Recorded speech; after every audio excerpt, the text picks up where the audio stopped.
เอาล่ะทุกคนก่อนที่เฮาสิไปฟัง EP 3เฮาก็จะมานี่ก่อนจ้าดอกกระเจียวบานอีกไม่นานก็คงจะเช้าพันนะเออ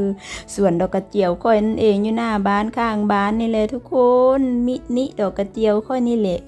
งามแถงามว่าทุกคนค่อยละอ่อนซอนเป็นอีหยังที่แบบโอ้ยตื่นเช้ามาเห็นแล้วมันล่มลื่นชื่นฉ่ำหัวใจแฮงเบิ่งออกดอกออกจุ่มจุมุจิมิเนาะพอได้กิน2-3 มื้อเก็บเทื่อหนึ่งก็ได้เทื่อละ20-30 ดอกอยู่เด้ทุกคนงามแท้งามว่าอ่อนๆอวบๆแบบนี้เลยเพราะว่านางได้กินน้ำเวลารดต้นไม้ต้นหยังเนาะแล้วก็มีเฟืองมีหยังค่อนข้างที่สิซุ่มซื่นนางก็เลยว่าพากันออกดอกพอได้กินกับป่นกับลาบอยู่เด้บ่ได้ซื้อแล้วตัวบ่เว้าหลายใหญ่ห่างก็สิมาโตกันเลยเนาะทุกคนหลังจากที่ว่าค่อยมาปลูกต้นไม้เนาะทุกคนก็อยากรู้ว่าก่อนเจ้าสิมาหั่นเจ้าเฮ็ดแนวใดเป็นจังไดคิดจังไดจังอยากมาอยู่บ้านเว้าเรื่องนี้ก็สิย้อนไปเมื่อประมาณจัก4 ปีก่อนซะเนาะตอนที่ว่าเริ่มต้นริเริ่มที่สิมีความคิดมาอยู่บ้านค่อยก็เฮ็ดงานเนาะเฮ็ดงานอยู่กรุงเทพก็เลยว่าช่วงนั้นมันจะเป็นช่วงหลังโควิดแล้วอีหยังมันก็บ่คือเก่าการหาเงินหาคำมันก็บ่ได้คือเก่าเนาะมันเป็นอีหยังที่ว่าฟืดเครื่องแฮง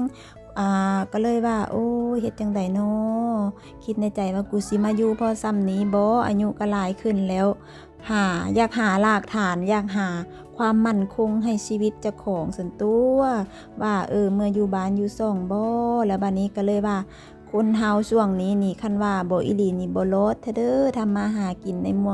มืองกรุงเนาะเพราะว่าค่าครองชีพอีหยังมันก็แพงทุกสิ่งทุกอย่างแต่ว่ารายได้เฮาหันน้อยแล้วก็บัดนี้ในการไปเฮ็ดงานก็ค่อยก็ค่อนข้างที่ว่าต้องระวังตัวเพราะว่าหยังร่างกายบ่แข็งแรงเนาะถ้าว่ามันไผเป็นโควิดมันก็ค่อนข้างที่สิลำบากก็เลยว่าตัดสินใจ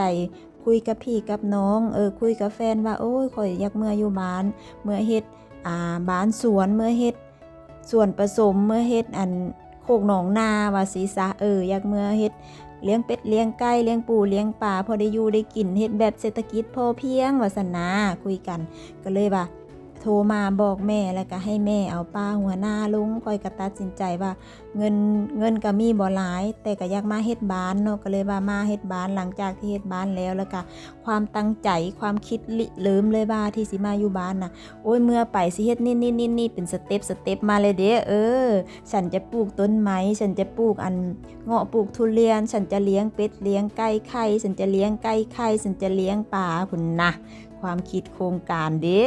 มันก็วาดฝันมายังสวยหรูแล้วย่างมาด้วยความเต็มเปี่ยมความ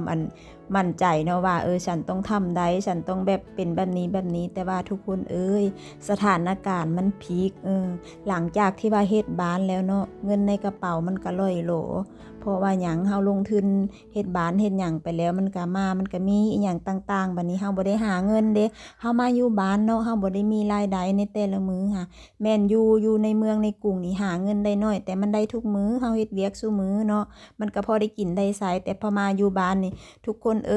นั่งเซเวอยู่คือคนเบิดความคิดนี่เฮ็ดจังไดเนาะสิไปจังไดบัดนี้ก็เลยคิดว่า